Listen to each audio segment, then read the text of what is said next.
This video is brought to you by patreon.com/worsttake. Get access to exclusive live streams and Discord servers, on-screen shoutouts, and early access to some videos when you join now. Help make sure that we can continue to make content like this by supporting the Patreon. Links are in the description down below.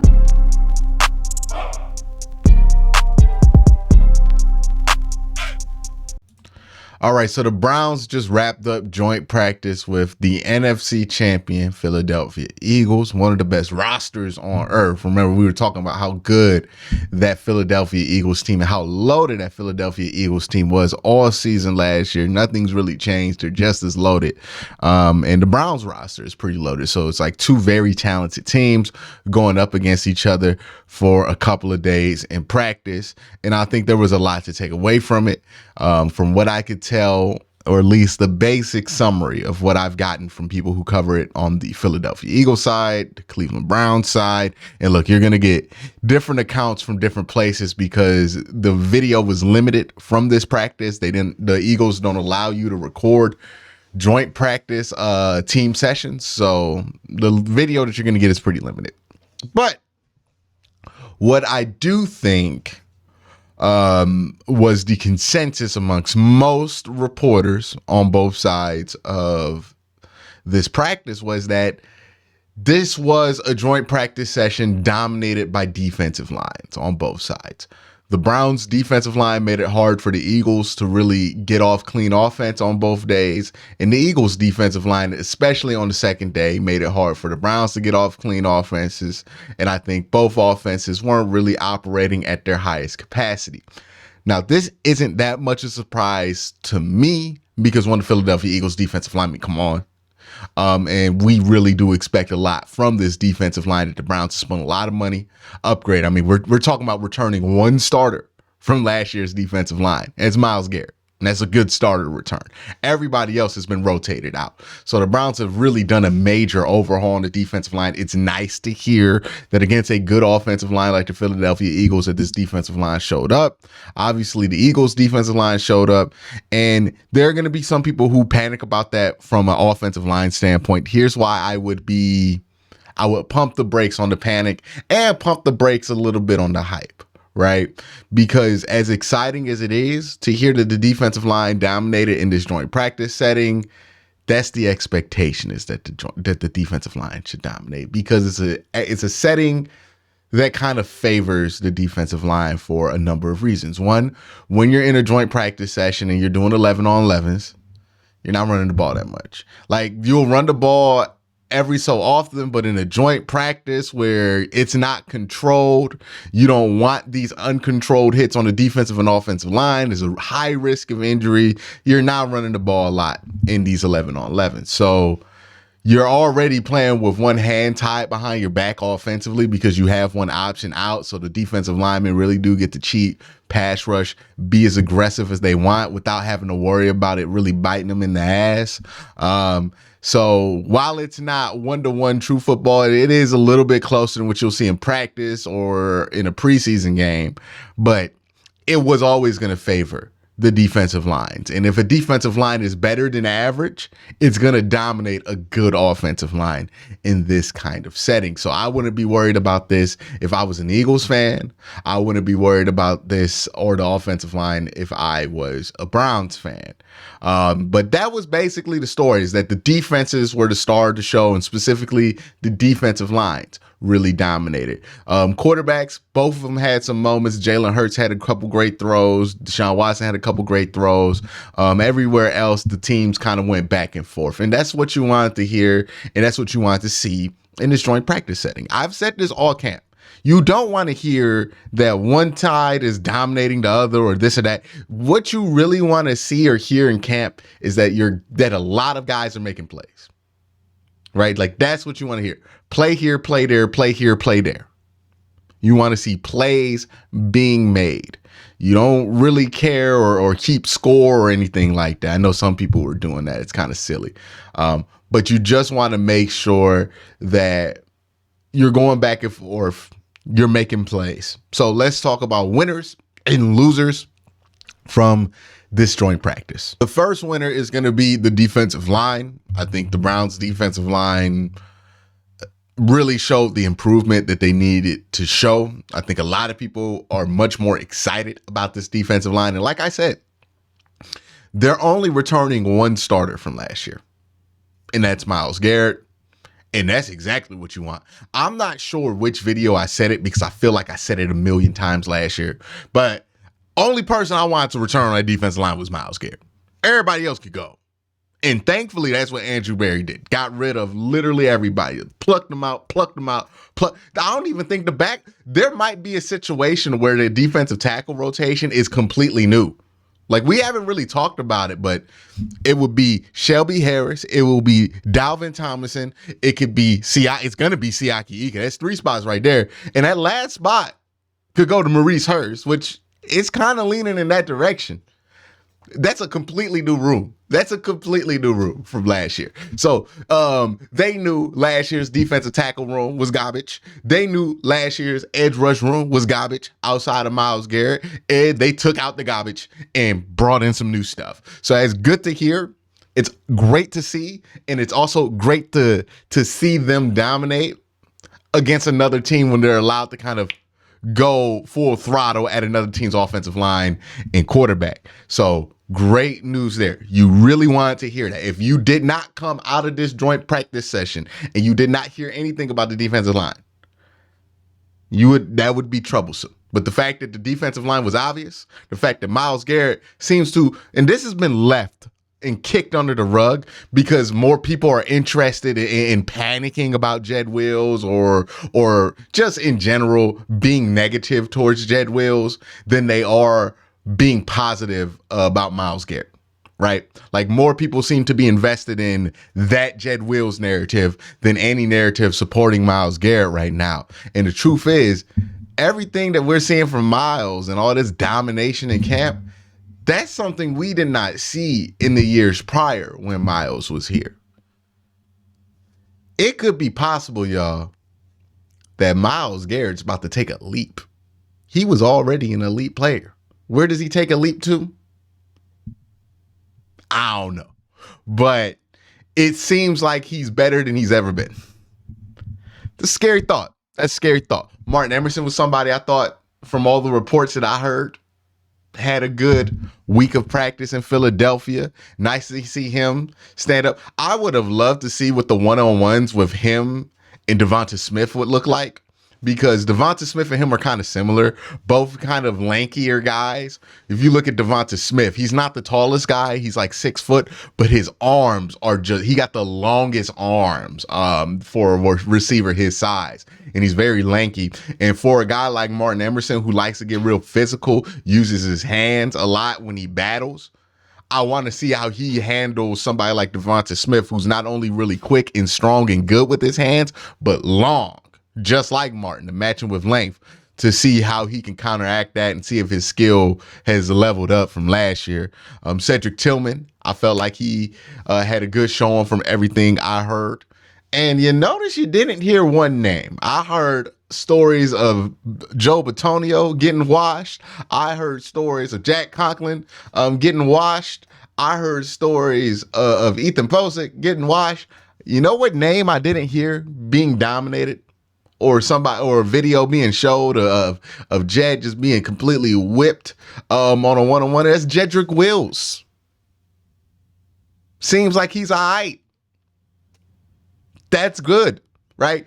Again, my concern with Jed Wills is never what happens when he goes one-on-one in camp versus the scariest man in the world, Myles Garrett, in a one-on-one setting. You saw what Myles Garrett was doing to Ray Maluga of the Eagles. He was just whipping the Eagles starting left tackle, to the point to where one of their beat reporters tweeted out, "I would take Myles Garrett over Nick Bosa in half a heartbeat." Nick Bosa's really good. He would take Myles in half a heartbeat. That tells you how dominant Myles is in a one-on-one situation. And it kind of further proves the point that's out there that you can't judge Jed Wills based on what he does one-on-one with Myles Garrett. Because if you judge the left tackle based on what they could do one-on-one with Myles Garrett in the practice setting, you would think every tackle in the NFL is straight butt cheeks, because they're just not going to look good. That's just not a good setting for a left tackle in the NFL, to be one-on-one with the most freaky athletic dude in the league. He has He has elite bend, elite strength, and elite speed. What do you do with that one-on-one? What are you expected to do with that one-on-one? Nobody's ever going to be expected to block Myles Garrett straight up. We saw what happened the last time a team decided to block Myles Garrett straight up. They left Jason Peters, the Bears left Jason Peters, former All-Pro player, one-on-one with Myles Garrett, and Myles Garrett got 4.5 of them sacks. 4.5. One game. Just saying. Leaving Myles Garrett one-on-one on anybody is a bad idea. And the only time you'll really see it is in practice. And in practice, we're seeing exactly why nobody wants to do it. Because he's really, really good. Elijah Moore didn't practice, and I thought he was a winner as well. And the reason I thought he was a winner was because you saw what not having him out there did to the offense. It was a lack of explosion from all reports, and it seems like they need Elijah Moore to be in that role for this offense to work. Now, that's a little concerning. I'm not going to lie to you, right? Because like one player shouldn't change the outcome of your offense. But I would say you need Elijah Moore to run this offense with a giant asterisk, which is if you cannot run the ball to Nick Chubb. Because Nick Chubb's a giant part of this offense. He's just not going to be a part of the offense in camp. And if he's not out there, then this offense is going to look a lot different, especially if you're missing him and Elijah Moore. You know what I mean? Like, that's just going to be a lot different. Losers for the joint practice. I thought every other wide receiver probably had a bad day that I didn't mention. I didn't hear much about Amari Cooper in the positive direction. He had himself a bad couple of days. I don't know if Donovan Peoples-Jones practiced, but I didn't hear anything about him doing anything there. So maybe he didn't practice. Maybe he did and he just didn't do nothing.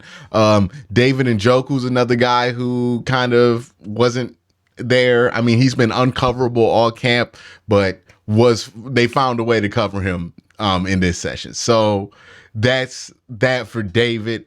In red zone offense, it's going to be a touchy spot for a lot of people, given that that's where this team struggled the most in the last 6 weeks of the season. I think people overblow that it's been a struggle while Stefanski was here. The red zone offense for the Browns was actually a strong point in 2020. Even in 2021, it was still a strong point for this team. So Kevin has been able to pull out a pretty successful red zone offense here. Just recently, we haven't seen it, especially with Deshaun.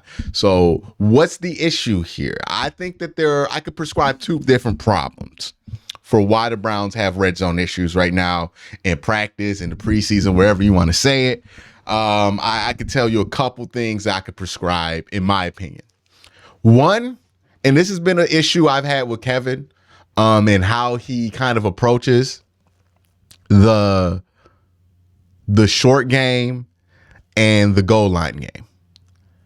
He runs the ball too much in short yardage situations. I know some of y'all are going to get mad that I said that, but I think he entirely relies on running the ball too much. And people are going to complain about, well, yeah, he does run the ball on short yardage situations, but it's not that he runs it. It's the runs that he does. He tries to get cute or whatever it is. No, it's the fact that you're running the ball into a 10-man box on a play where you need 1 yard. I don't think that's the greatest. I think you should try it once. If you feel like you got some good push after that first time, all right, let's trust the big hogs and push it again. But after that, you got to throw it. You know what I mean? Like if you run that ball, you don't feel like you got push on that offensive line, you got to pivot into passing. And when they do pass in those situations, what drives me crazy is that they never attack the back pylons. Like it's always middle of the end zone, front two pylons. They never attack the back pylons. It drove me crazy when Odell Beckham was here because that's where Odell was special at, attacking that back pylon in the red zone. And the Browns refused to do it. And part of that was Baker Mayfield's limitations. But I think also, it's no mistake that it still doesn't happen now, even though we changed the quarterback. Like the back pylon needs to be attacked more. Let's get some 50-50 balls. Let's use David Njoku's size. Let's let him run a fade route every once in a while. Let me see what Cedric Tillman can do trying to go over top of a corner if he gets a one-on-one ISO kind of matchup. And then if you get that stuff going, if you're more successful throwing in short yardage situations, then you can run every once in a while because now teams aren't going to be putting 10 people in the box.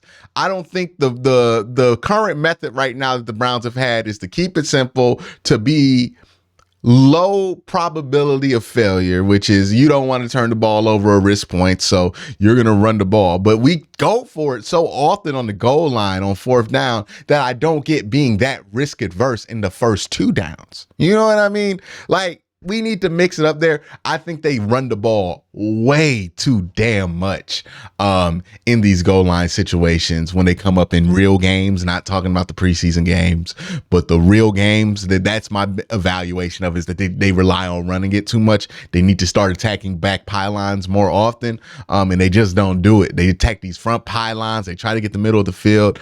I just don't understand it. Maybe there's a better explanation for that, but I think they need to throw the ball a little bit more often. And then when they get in these situations, when they practice these red zone situations, they'd be more comfortable. They'd have more success. Now, in this spot during joint practices, why did the Browns struggle in red zone offense? One, I think the Philadelphia Eagles are probably one of the best red zone teams in the NFL.